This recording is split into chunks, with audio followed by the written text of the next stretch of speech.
Welcome back for part 2 of the Cheltenham preview. We're on to the Thursday now of the Cheltenham Festival. I'm joined by Andrew Blair White at Blair White Blog. Andrew, good evening. Good evening, Barry. We said that twice. Ronan Groome from the Irish Field, Champ.ie. Good evening. Good evening. The Marsh Chase, lads, 1:30 on the Thursday. Allaho, shall we said it in part 1, lads? If he goes here, he wins, doesn't he, Ronan? Yeah. I suppose he'd be favourite, I'd say, if he did, but seems like they're going to run. I say the RSA is still favourite. As we said, we wouldn't be surprised if he ran, but yeah, that's one part of Willie Mullins bingo we'll have to wait out for. What about Faheen? Do we think he's going to run? Do we think Faheen's going to run? I think he probably will run in the RSA if he runs anywhere. I'd do opposite. I think if he runs somewhere, he'll run here. The last thing I do to him is bottom him out in an RSA.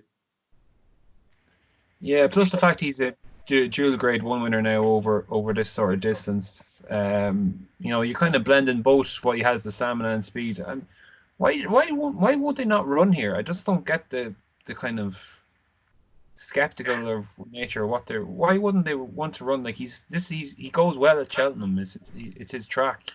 Why wait for Fairhays? Why he's never run there? I don't see why they wouldn't want to have a go. Oh, it'd be some fairy tale, wouldn't it? How would it rank, Faheen? How would it rank for you, Andrew Blair White, if Faheen? Well, Sprinter Sacre coming back was spectacular, but if Faheen won here, it'd have to bring the house down altogether, wouldn't it? 12 years of age. Yeah, it would be top of the list until 2021, till Duvan returns to win the championship. Yeah. This would be better, wouldn't it? I'm still no, not for me. I'm still flying that Duvan flag every day. And then, of course, them County Meath lads are still on about David Mullins' dud Sam Crow. His ego in here as well, sure. Yeah, absolute blasphemous sort of statement to make about Sam Crow. Lads, who wins the race? Ronan Groome. Itchy Feet would be my selection. I'm actually not going to play, so I'm not going to waste people's time trying to something I'm not going to back, but I see why Feet is favourite. And as David Mullins said, I think Ollie Murphy is going to have a big meeting, and this could be his breakaway year. I like the way he did it in the Scilly Isles, Itchy Feet, and he's obviously got festival form there last year, so that'll be a tentative vote for me. Andrew Blair White. Yeah, I have a lot of respect for Itchy Feet. If Faheen wherever Faheen runs, I'd back him just from sentiment purposes. And I'd give Sam Crow another go in this, to be honest. I still think his form this year isn't actually as bad as people want to make out. It's just people think he's a Gold Cup winner and stuff like that. Like the overused hype when he was a novice hurdler, got a bit over the top, but he's still a fair horse, and I think on a bit of nicer ground he could well run a very big race. Just interesting today that Mr. Fisher obviously skips the Arkle, but just for me, Allaho, I think he will run here and I think he will win. If he doesn't run here, I have no idea what I'm going to play in this race. Moving on, lads, to the Ryanair Chase. It's the Battle of the Ladies. Frodon, Mr. Ronan Groome, won it last year for Bryony Frost. They explored the 3 Mile Avenue, which I thought was interesting. When I stepped him back and tripped, then he done the business.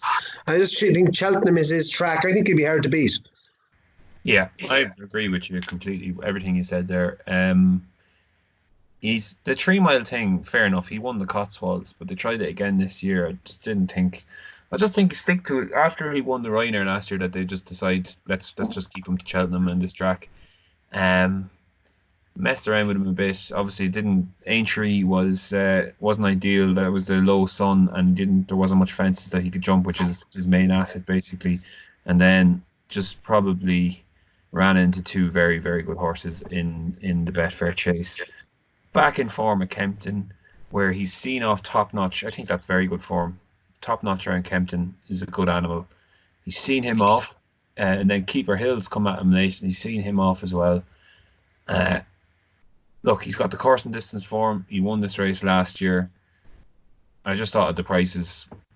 I actually haven't looked at the market in the last couple of days, but when we did put him up, we were around 7-1, 6-1, that sort of price. I thought there was good grounds that going back to his favourite course and distance with Briney on, that he could be a little bit shorter. I do respect APlusTard, of course. He was really impressive last year, and now he's going to the festival as a Grade 1 winner. Min, I just don't know what to kind of...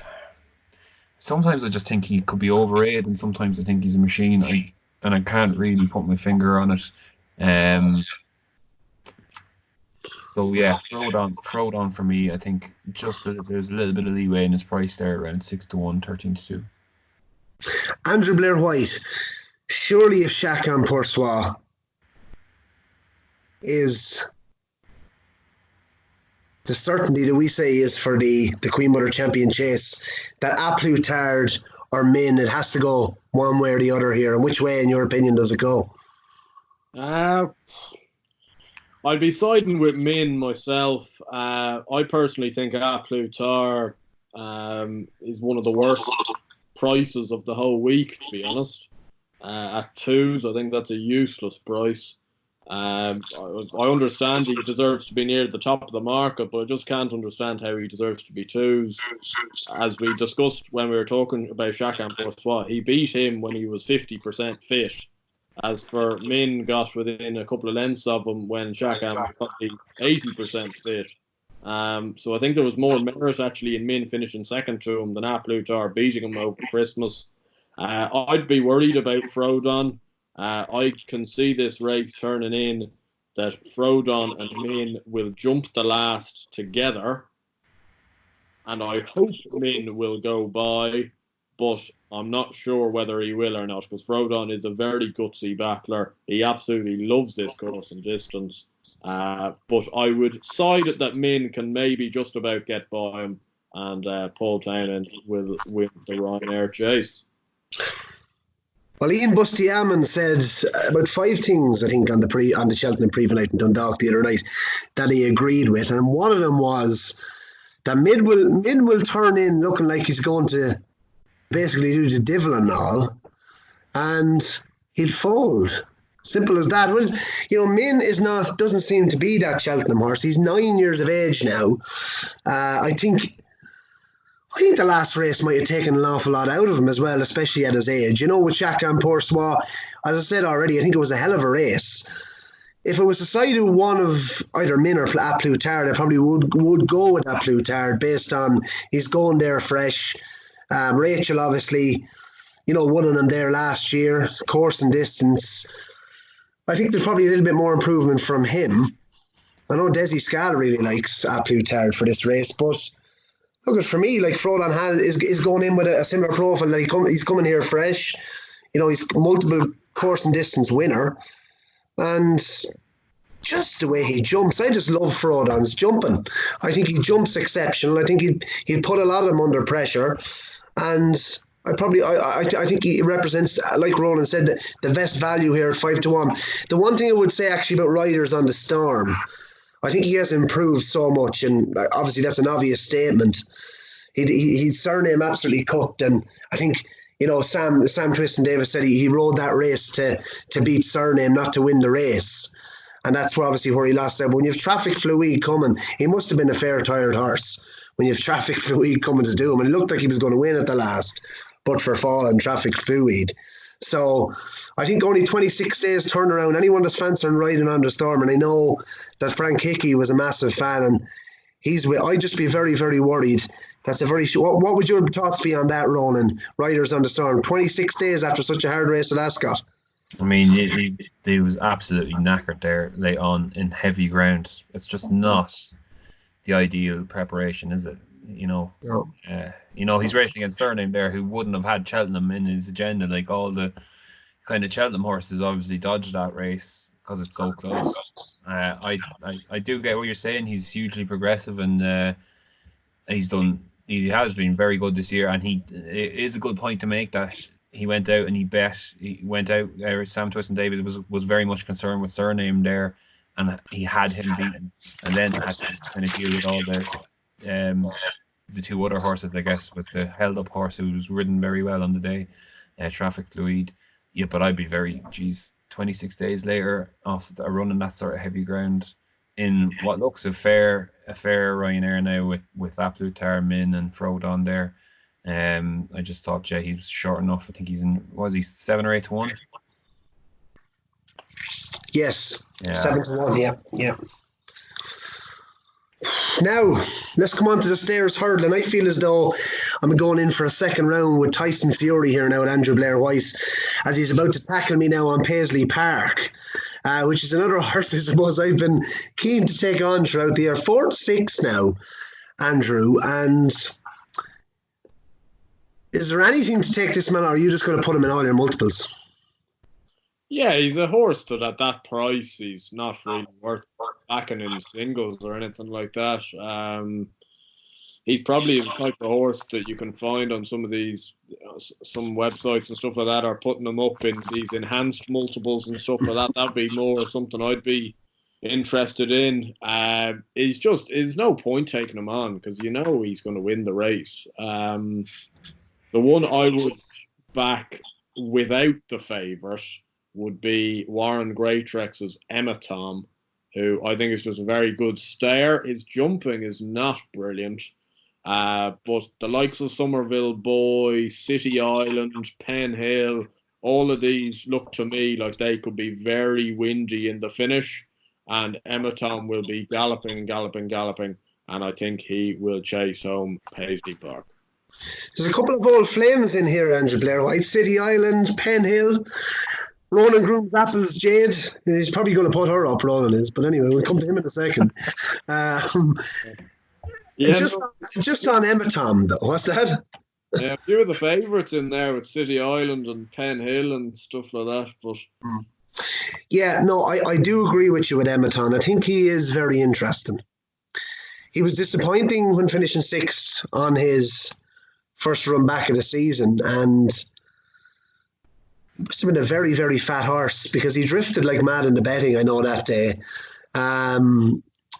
Look, he was impressive. He won by 8 lengths at Haylock last time. I think there's more to come from him. His best form last year was probably finishing 2 lengths to Champ when Champ was stepped up over. Listen, if Champ actually, by the way, I was hoping Champ would go down this route at the start of the year. Going chasing with him just never seems. It never rested well with me before I even saw him jumping a fence.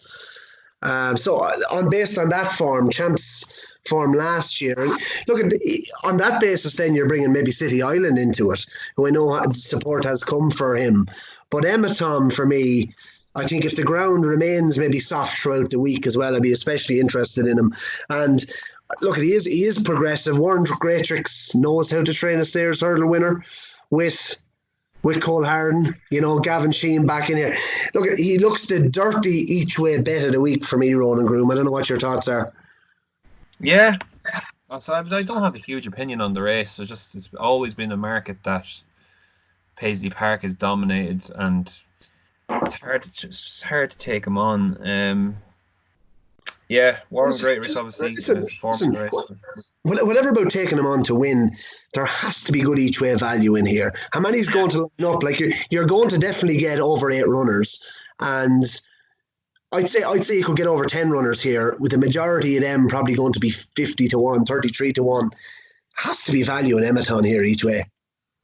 Well, yeah, another one that you slight question about the Cheltenham angle as well. They dodged it last year, and he was disappointing in the Royal Keel. I wonder is that an issue for him?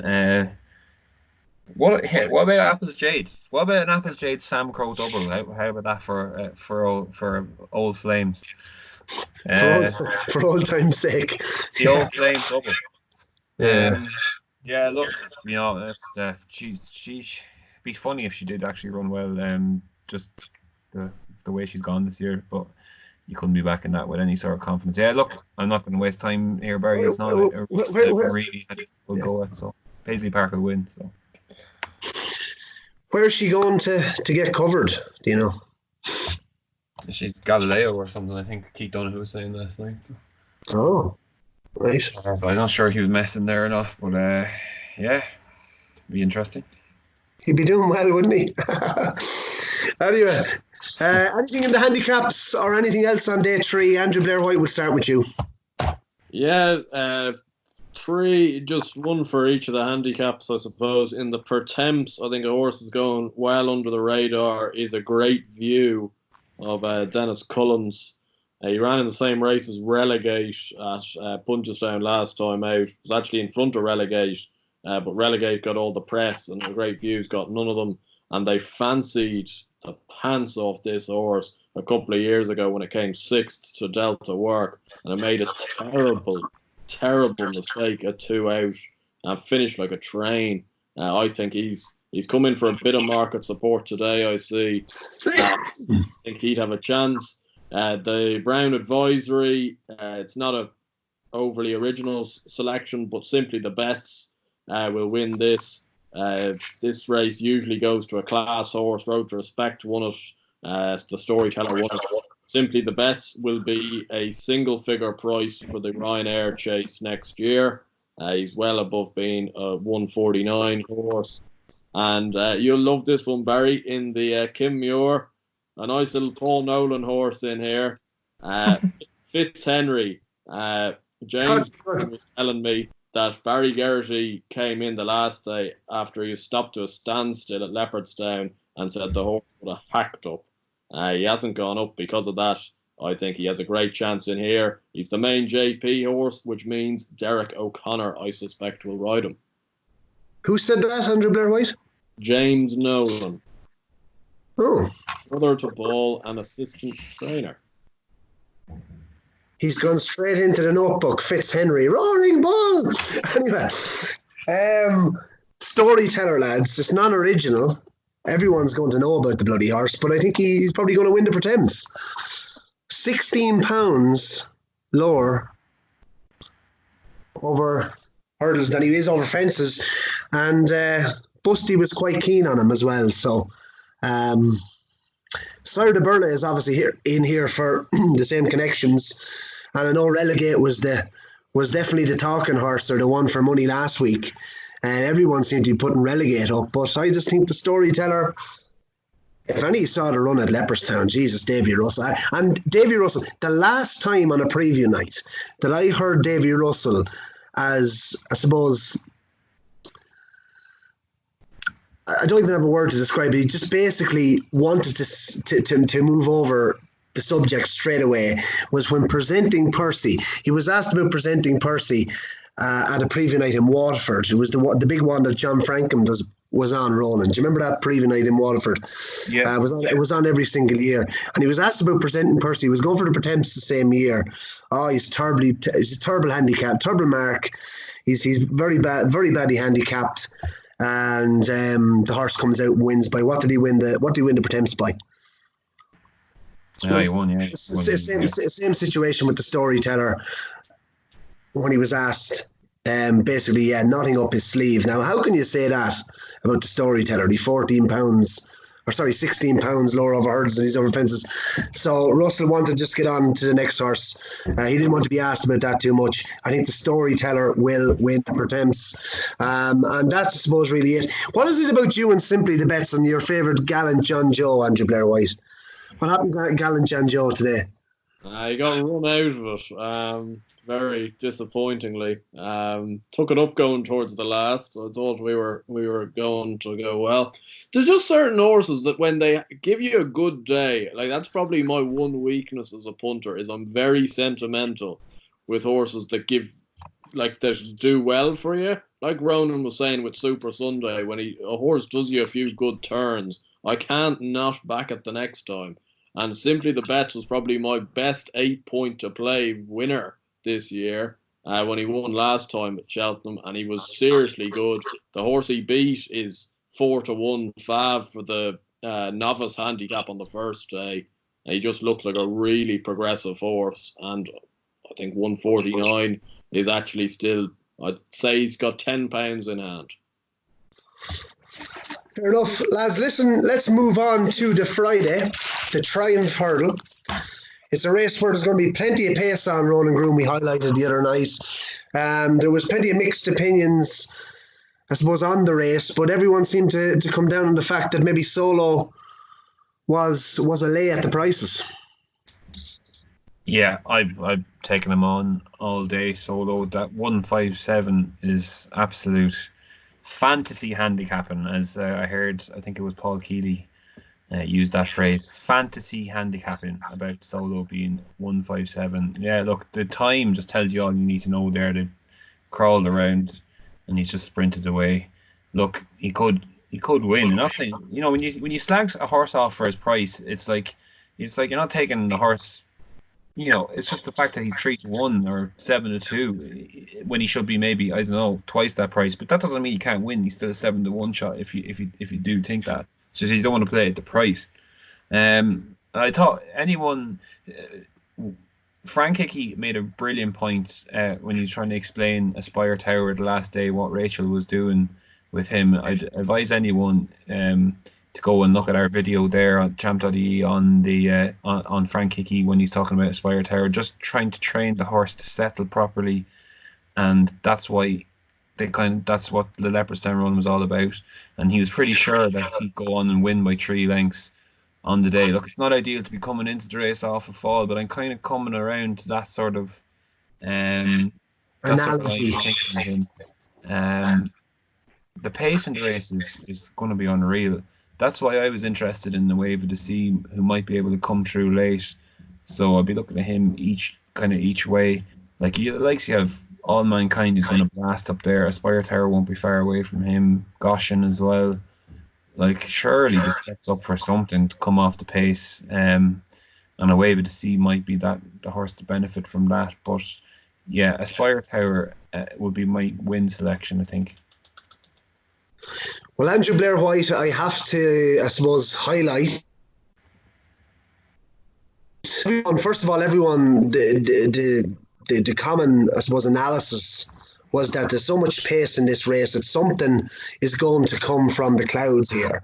And the 2 horses that seem to be mentioned all the time are the 2 horses that you liked and you flagged up on the Champ.ie podcast early in the season, the Wave of the Sea and Cerberus. Which one finishes ahead of the other? I would say Wave of the Sea will finish ahead of Cerberus. Excuse me, yeah. I'm absolutely devastated though with the Wave of the Sea because I was really hoping he'd finish 3rd or 4th in that race at Leopardstown and then run in the Boodles. But he went on and won that race. I guess the fact I do believe Aspire Tower would have got back up on the inside of Cerberus, but I don't think it would be for sure at all that he would have held on from a Wave of the Sea. To be honest, but my common consensus here really is that the Irish form is £10 short, I think, of the English horses. To be honest, I can't have the Irish in this, and I'd be going with Allmankind. I think he's got the most solid form. Like, he would have gotten back up to beat Cerberus. Maybe 3 lengths. Well, Allmankind beat Cerberus 9 lengths easily at Chepstow. He beat Botox Has by 3 lengths, who went out and won a Grade 2 after that. He's got course and distance form. I just think he's a serious horse. And I think Goshen's a serious horse as well. His jumping just obviously tempers my enthusiasm with him. But I know people are trying to make an awful lot about this pace and it's set up for one from the clouds. I have completely the opposite view. I think Allmankind and Goshen will be 1 and 2, and I think they'll finish 1 and 2. That's absolutely no problem. Now let's move on to what was once called the potato race, the Albert Bartlett Novices Hurdle, lads. And I suppose before we start letting Andrew Blair White ramble on about another Paul Nolan horse, I suppose we'll give you the betting first of all, and the Albert Bartlett. Tyne Hill, Ronan Groome, If he was yours, would you run him in the Ballymore or would you run him in the Albert Bartlett? He is a favourite. I'd worry for his stamina if you ran here. Yeah, I probably would run him here just to avoid Envoy Allen. You've given his favourite here, so he'd be a bigger price, I'd say, against that. He might probably favourite now. He's 9-2 favourite now for the. I thought Matt Chapman actually summed it up very well on the After Races preview. He said he's a typical Hobbs horse. He said jumps poorly and responds to the shillelagh. and Richard Johnson, of course, will be probably in the saddle as well. So yeah, but he said they were thinking stairs hurdle, which would maybe indicate that Hobbs didn't think stamina was an issue.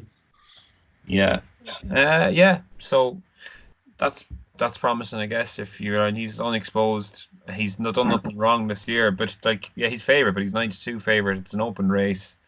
Yeah, as you mentioned earlier on, I like Harry Senior. I think his improvement has kind of coincided with his gradual kind of step up and trip. He's finished second to two very good 2-milers, Edward Stone and Sporting John. They're both in the grade ones in the Ballymore, and in the Edward Stone is declared for the Supreme. So it was quite good runs early on this season to run second to them. Then he wins at Chepstow over 2.5, heavy ground, good staying performance there. And then he wins at Cheltenham in the 2.5 mile race there on Trials Day. That's a good race. Bobsworth won that, and Fisher's Cross won that on their way to winning this race. Straight away after Tizard talked about the Albert Bartlett, I think he thinks he's a real stayer. So if that is the case, he's going to get another bout of improvement now when he comes up to 3 miles. Tizard obviously won this race before. I just think things are lining up nicely for him to run well.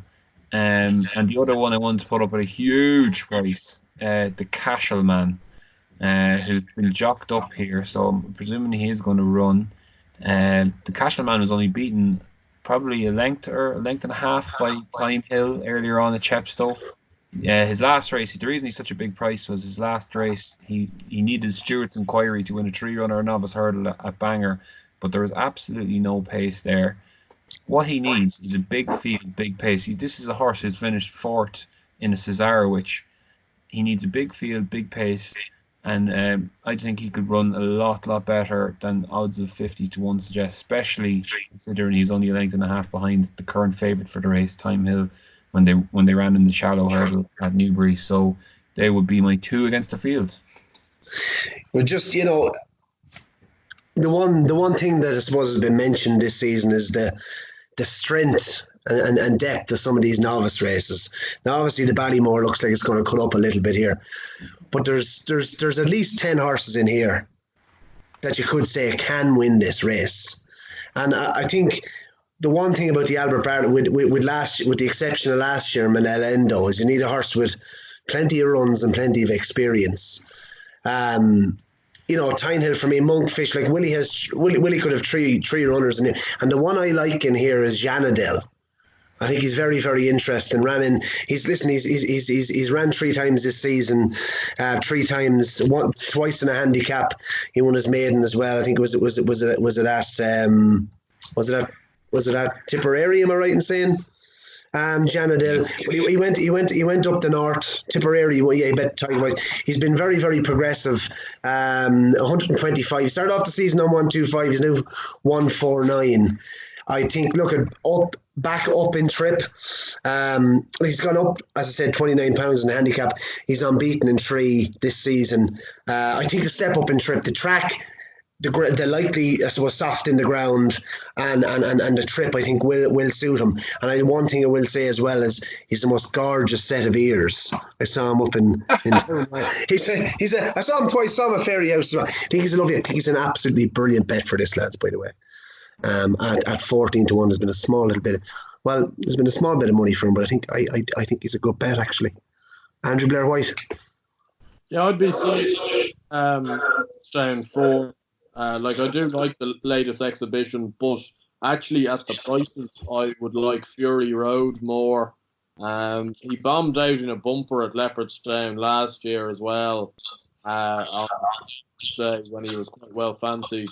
And he obviously didn't run very well there at the Dublin Racing Festival. So maybe he just doesn't like the track that much. And also 2 miles 6 on that type of ground would be sharp enough for him. More so just his run. Excuse me. Grade 2 at Limerick over Christmas on proper heavy ground. That was the race Penn Hill won before he won the Bartlett. He's got experience in the book. He's got his hurdle runs. He's a very efficient jumper, a very strong stayer.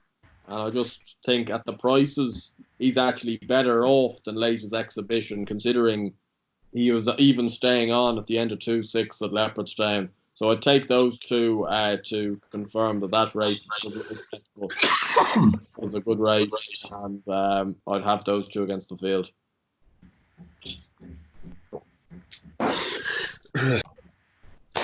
Lads, on to the big one, the Cheltenham Gold Cup. Album photo now, Andrew Blair White. You began, was it last season? Were you the founding member of the Album photo fan club? Yeah, well, I try to make people think that I am anyway. I did like him a lot last year. Put him up at 33s at the start of the season, and he won very well.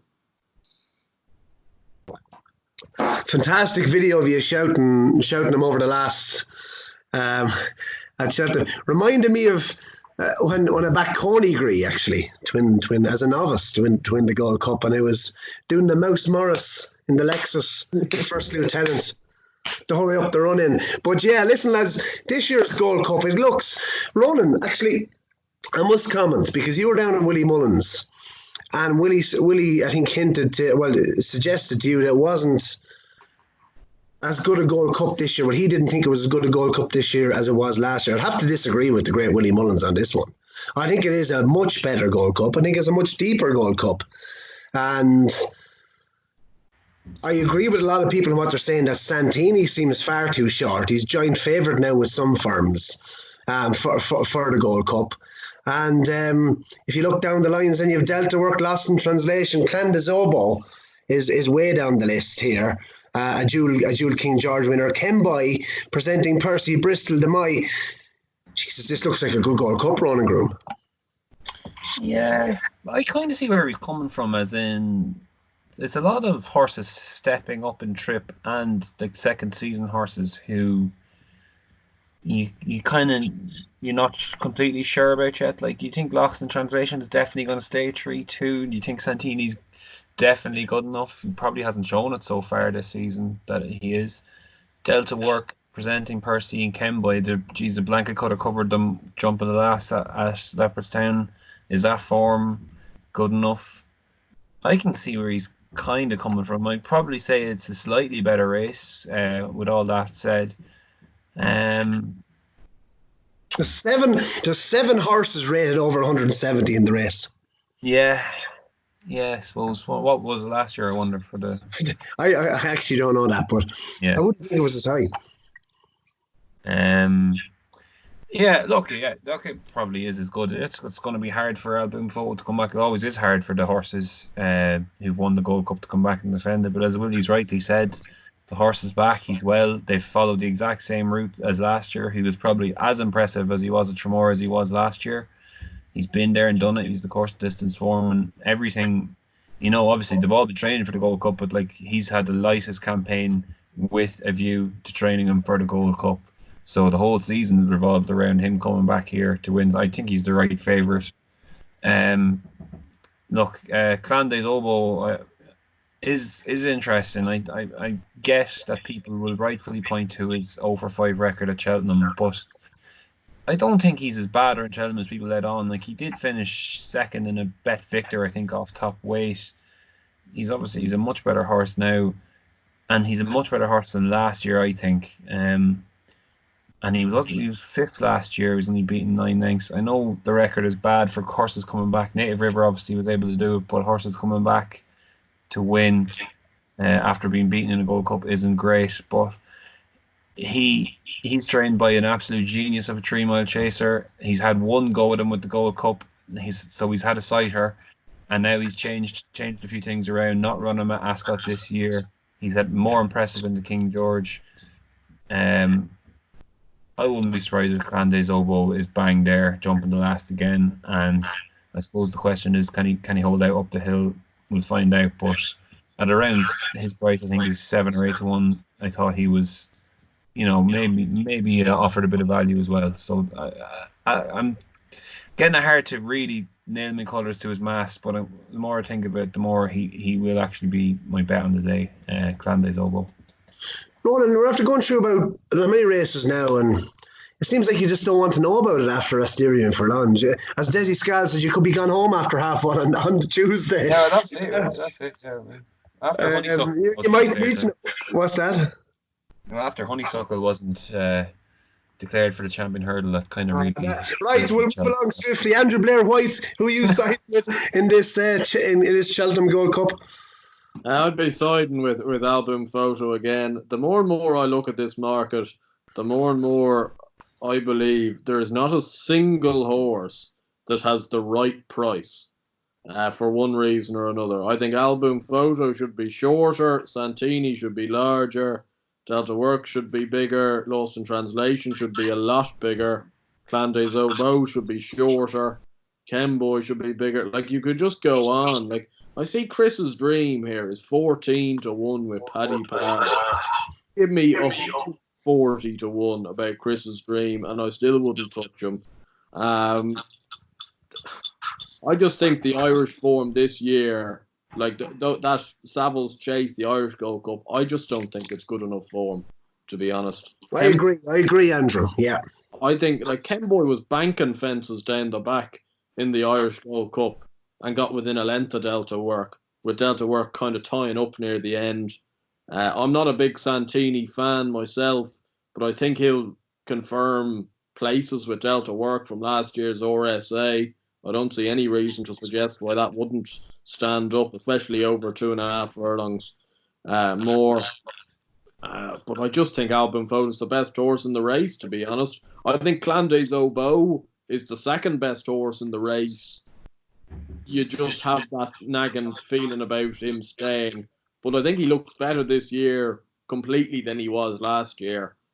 So I'll be with Ronan there. Probably he represents a bit of each way value. He should be second favourite, I think, because he's the second best horse in the race. I don't care what Santini and Delta Work bring potential-wise. From what I can see, Santini is slow and Delta Work has won 2 pretty flimsy grade runs in Ireland. And the fact that Album Photo actually hasn't gone into those, tough, grueling races. He's had a nice little spin round Tremor. He's enjoyed himself. I can see him going and repeating the dose this year. Anyway, my thoughts on this, Andrew Blair White. Fully agree with you about the Irish form. Delta Work in probably the quote of the Preview. The second best quote of the Champ.ie Cheltenham Preview night in Dundalk last week was Brendan Duke when he, I suppose, correctly pointed out that Delta Work only bet Monolly by a head. Monolly wouldn't be found to go. Could be probably end up the lane the next race. That was quite good from Brendan. Listen, Santini was the horse I was with at the start of the year. I think the RSA, I thought the RSA form, and I suppose I'm kind of contradicting myself now with Delta Work, but I thought the RSA was a good race last year. He was the one I was with at the start of the year. Obviously he came out Mr. McGinty. That form was horrendous, and he just I'm starting to agree with you, Andrew Blair White. He just looks slow. And I'd be very, I suppose, windy on him in this.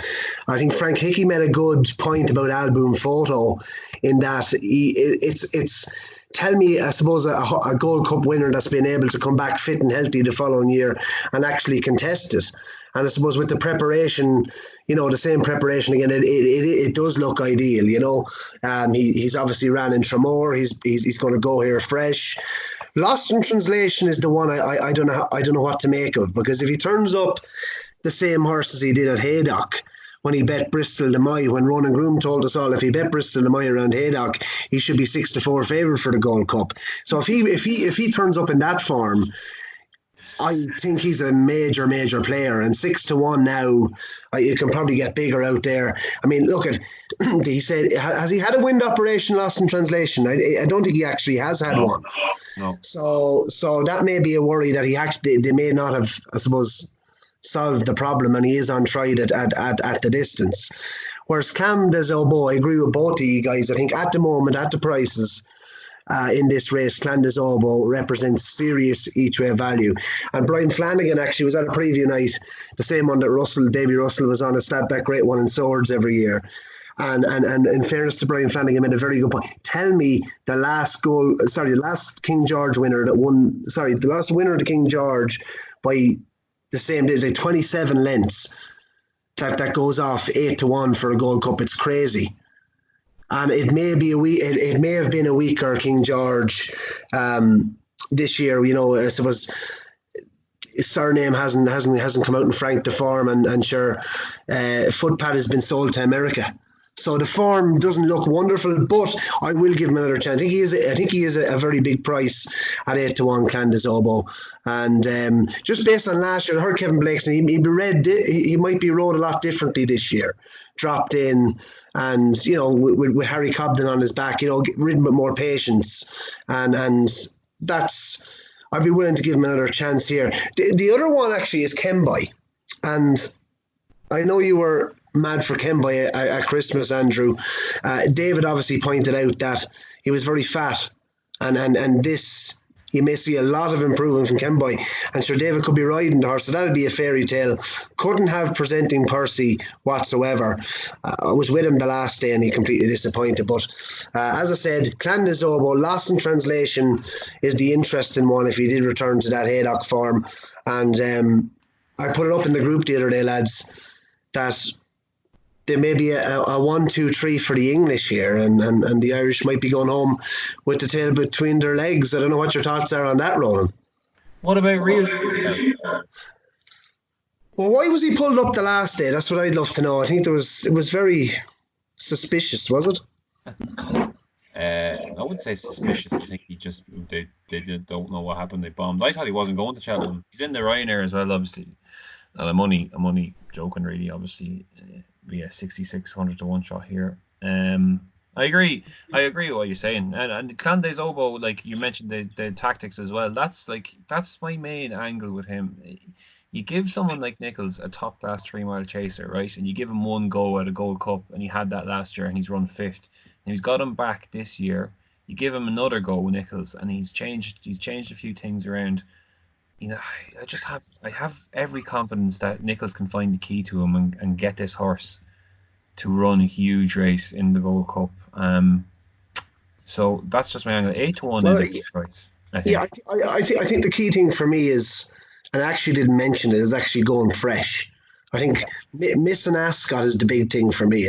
I saw a picture of him in his box when he should have been lined up for Ascot on Twitter, and you're just thinking to yourself, the Gold Cup is a real possibility. Like that extra run last year, I think done him no favours whatsoever. You know, yeah. That would be my thoughts. Anything on the Friday in the handicaps, lads? There's a couple here I like. I'll let Andrew Blair White go first. Yeah, just 2. The Martin Pipe front view for Joseph O'Brien. I'd say John Joe Jr. is going to be booked. That's what I've been told anyway.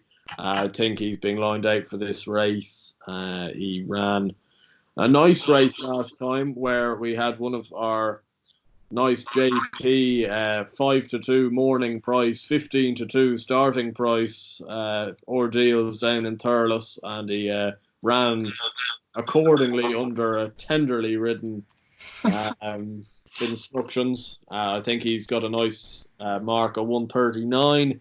And in the Fox Hunters, Shantou Flyer is the most rock solid each way bet of the whole week. There's no way he's going to be out of the first 4. He jumps for fun. I know David Maxwell might be on him, but I think I could ride Shantou Flyer and get round safely, to be honest. He's that easy to go. And I think there's no way he should be out of the first 4, and he's still 10-1, which is bonkers. You're worse than Jim Mangan putting up your banker of the week in the bloody Fox Hunters. Ronan Groome. I take what Andrew said there on front view and the tenderly ridden kind of thing, but the horse that beat him there, 5 o'clock, I think he could be very interesting for the Martin Pipe. He always had all the entries for the Sorry, big Ronan, can you repeat that one more time? Yes, 5 o'clock for the Martin Pipe. Is that the horse I put up before he was even priced a couple of weeks ago in the WhatsApp group? Yeah, you might have, yeah.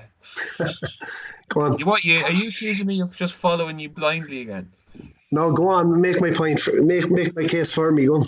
No, you probably make a better one then in that case. No, I actually have no notes. I can't remember why I picked them. So you select them, please, or you tell the people, the good listeners. I think he explains himself. He's just landed on the magic mark of 145, so they will probably run here. He had all the fancy entries for the grade ones. I love the way he did it at Thurles. I think that's a good race, that grade 3. The 2-5. I think he's loads of scope to progress. He's an Irish novice in a British festival race, which I think is a key kind of stat for that type of runner, and he's trained by Willie Mullins. I thought he was one of the better handicapped horses going over there. 5 o'clock. I want to just mention one for the Fox Hunter. Did a piece with Derek O'Connor for our Cheltenham pullout on Saturday, and he issued me a very positive bulletin on old Manello Rocco, who he may ride here. He has a choice of riding Stake or Wallace either, but by the signs of him, he was edging towards Manello Rocco. Obviously, he has brilliant Cheltenham form, having finished second in the Gold Cup and won a National Hunt Chase. And Derek just came over to ride him at Wetherby the last day and thought that he had a bit of his old spark back. And he obviously beat Hazel Hill there. So Manello Rocco, I'd be very interested in for the Fox Hunter. I remember actually it was the day that Annie Power won. Oh, sorry, she got beaten by more of that. Do you remember that in the Stairs Hurdle? Sickening, yeah. Yeah, Manello Rocco went for he topped the Cheltenham sales after race, and I remember lurking around having a look from just, was it the See You Den bar, is it on the top? Having a look down at the sales and Manello Rocco, and I always kind of followed him ever since he won the 4-miler. Interesting Manello Rocco. 5 o'clock, yeah, absolutely. I spoke to Andrew, to Jason Kiley about his French family and that, and he said he's quite well bred. Now I know I spoke to Patrick at Nace, and he said to me that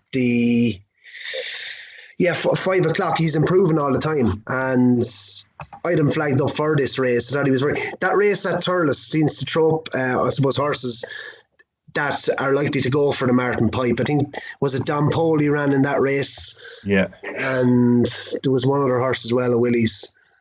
Was it it didn't win the race, but it went off. Roy de Franks, that's right. Yeah, used to be trained by Tony Mullins. So it's a race definitely to follow for the likes of the Martin Pipe. And as you say, he has landed on the 145. And just back, actually, was it at Christmas time? The ground was horrendous at Limerick. Very interesting ride as well. So I think 5 o'clock he could attract a lot of support in the Martin Pipe. And I've no real thoughts on the county hurdle, and that's kind of really it for day 4. What is your best bet and your NB for the Cheltenham Festival, Andrew Blair White? Appreciated will win the bumper, and Shantou Flyer will win the Fox Hunters. Nap and NB, Appreciated from Andrew Blair White and Shantou Flyer. Ronan Groome. Asterion for Longe is my nap of the meeting. He runs in the Supreme Novice Hurdle on Tuesday, and my next best is Clan Des Obeaux in the Gold Cup on Friday. Interesting. Well, because we don't know where Allaho is going, I'm going to just leave him to the side for the moment. And I'm going to say Chacun Pour Soi is my bet of the week, my nap of the week for the Queen Mother Champion Chase. And my next best is Janadil for the Albert Bartlett. 2 Willie Mullins horses, and keeping it local. And I want to say, Andrew Blair White, have you the hand sanitizer and the surgical masks in your suitcase, please? Yeah, I've got everything ready. Yeah, ready to go tomorrow morning now. So. And we should see over there. And Ronan Groome, thanks very much for coming on once again. And you were star of the show in the Champ.ie Cheltenham preview night at Dundalk last Tuesday night. Don't know about that, no, but always a pleasure to be on the Champ.ie podcast. Absolutely, lads. Best of luck over the festival, and sure we will be in touch. 8 points to play, of course, every single day of the Cheltenham Festival, so check it out on Champ.ie. Thanks very much.